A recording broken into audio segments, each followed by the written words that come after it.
Elspeth here from Vegan News Daily. Today we're going to make pots de crème, also known as chocolate mousse. Who doesn't love chocolate mousse? So the secret ingredient, or not so secret ingredient, is avocados. I have a couple of different avocados here. I only need about 2 avocados, but I always have one insurance avocado because you never quite know what you're going to get on the inside of an avocado. So I'm just going to show you quickly how I choose an avocado. This one has a little stem on it, and if I push it a little bit, the stem very easily comes off. And if you can't really see on this one, but if you look inside, it is quite green inside this one. So what I do is I just cut around the pit, and then I twist it off, and I always celebrate a great avocado. That is a great avocado. This is pretty small, so I'm definitely going to need at least one more. So I just take a spoon and I scoop it out, and I pop the pit out of that one, and I will scoop all the avocado flesh into there, and then I think I'm going to go with this one. Again, I'll just pop the pit off. It comes off very easily, so it means that the avocado is ripe. And it's a little bit soft on the outside as well. So I always buy Haas avocados because they are the ones that, yay, another great one. Haas avocados are the ones that never disappoint. They're always good. So I'll just pop the pit out of that one. And I promise you, even if you don't love avocado, no one's going to know that there are avocados in this recipe. It doesn't taste anything like avocado. And the reason for that is because we have dates to sweeten it all. So I use the medjool dates. These are nice, thick, plump medjool dates.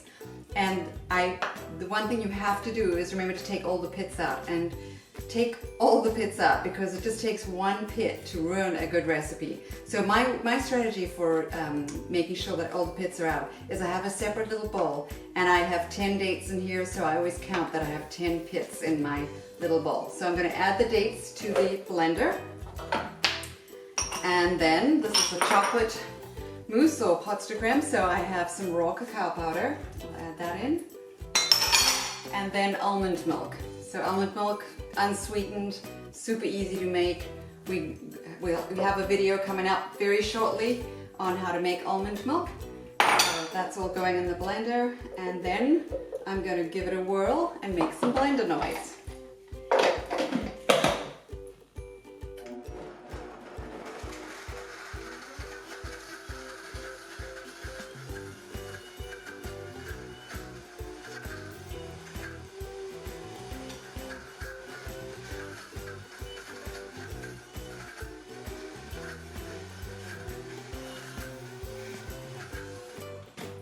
So I highly recommend a high-speed blender for this recipe. I happen to absolutely love Vitamix. This is a Vitamix blender, and wow, I'm getting a wonderful aroma of the chocolate, and I'll show you what it looks like inside. Wonderful, thick, delicious chocolate. So all I need to do now is figure out how I'm going to serve this. So I have a number of different options that I like to use. I can use just regular little, these are sort of orange juice glasses that I have some little spoons that work out great for that. So I could use that. But my husband and I often find that this is really rich, and we used to love always sharing desserts or finding little mini desserts. So what I like to do is I use these little shot glasses and have little spoons with them, and I find that this amount of this chocolate mousse, because it is very rich, is a perfect amount. So I'll show you how I plate these and a few other ideas. If you don't have any of these, most of you will have little candle holders. These are for the little tea light holders. You can always clean them out really well and use those as little mini dessert containers. So I'm going to plate this up here and show you what I do. So dessert definitely tastes sweeter when shared. So I'm going to invite my daughter Caileigh on to help set up these desserts. So 2 ways to do it. Caileigh, you can fill up these little jars. Thank you for coming on. For once, I'm using the bigger container and you're using the small one. I'm doing the small one. So I'm going to use a pastry bag. So it's just going to make it a whole lot easier and neater to get the chocolate mousse pots de crème into the little shot glasses. So I'm going to just reach over here and steal some of this chocolate. Oh my gosh, this looks like heaven to me. I am such a chocoholic. It's true. So, but actually I sort of prefer real chocolate to chocolate desserts. Just plain dark chocolate is my kryptonite, but I love Well, this dessert is nice because it is very dark. It is very dark. It's not like super sweet or anything like that. Yeah. So you could use a piping bag like this, or you could actually use a Ziploc bag and just cut the corner off. So I'm just going to pipe this in. Not trying to be pretty or anything, but I guess I could. And then I'll just fill up these containers, and then we'll show you how we garnish them too. That looks lovely though with the piping bag. Yeah, it's a cool idea. I don't think I'm going to be able to. I know, I think you need more. I'm going to have to get more. I can scoop you some.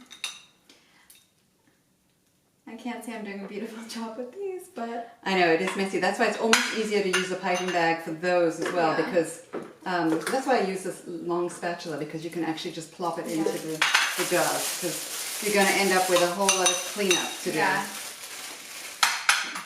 Can I just scoop some more? Oh, this is so cute how it came up like that. And I'm just doing these about like halfway filled because we'll put some fruit on top and to garnish, and it kind of looks more appetizing when it's about half or even a quarter filled. It's a very rich dessert, so the smaller servings you give, even though people will think they got cheated, it really is a better idea to have smaller keeps desserts. them wanting more. You want to keep them coming back, right? Exactly. Don't want to overfeed your guests. Yeah. Okay. So I can do the last one with this piping bag, and we'll show you. Sounds good. Yeah, we'll see the difference because honestly, I would recommend a piping bag. It's also great to have when you're making like plant-based nachos and cheese and stuff, to have a piping bag to do a really pretty drizzle. I'll get a napkin. And then you could use a spatula to just smooth this out. And that's it. So we have a number of different fruit here we could put on top. I have strawberries, raspberries, cherries. Just use whatever's in season and whatever you like. But these three berries really go well with this dessert. So I'm just going to top these up with a little raspberry. Very simple, nothing fancy. And then what I like to do on the side of the plate, so I have this wonderful little dessert happening right here. Looks impressive. Ooh la la. And I have these very cute little spoons that we can pop inside or just leave on the side. But what I like to do is I also like to put some fresh fruit on the plate. And strawberries, if you just cut them in half, I leave the stem on. They have these beautiful little hearts inside. So I would put a couple of those on the corner of the dish, and that's it. So that's it for that one. Beautiful. These we'll need to just clean up a little bit To the rim. with some paper towel. Yeah, if you just give us some paper towel. And then again, I'm going to decorate the plate. So decorate the plate first and put a little bit of fresh fruit. I could also get some fresh mint if you have fresh mint growing in your garden, and put a few sprigs of mint on the plate. And then these ones I'm going to do very simple and just top each one with a cherry, or maybe I'll top each alternate one with a cherry, and then put a raspberry on the second one, just so we have a bit of variation. So put that in there. And then we have these cute little spoons that fit perfectly in here. So lesson learned, always use the longer spatula or a piping bag.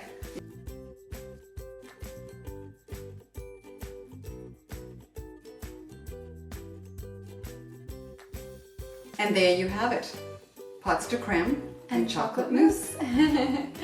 Enjoy your recipe, and please subscribe below, give us a thumbs up if you like the video, and share it with those people you know who also are chocoholics.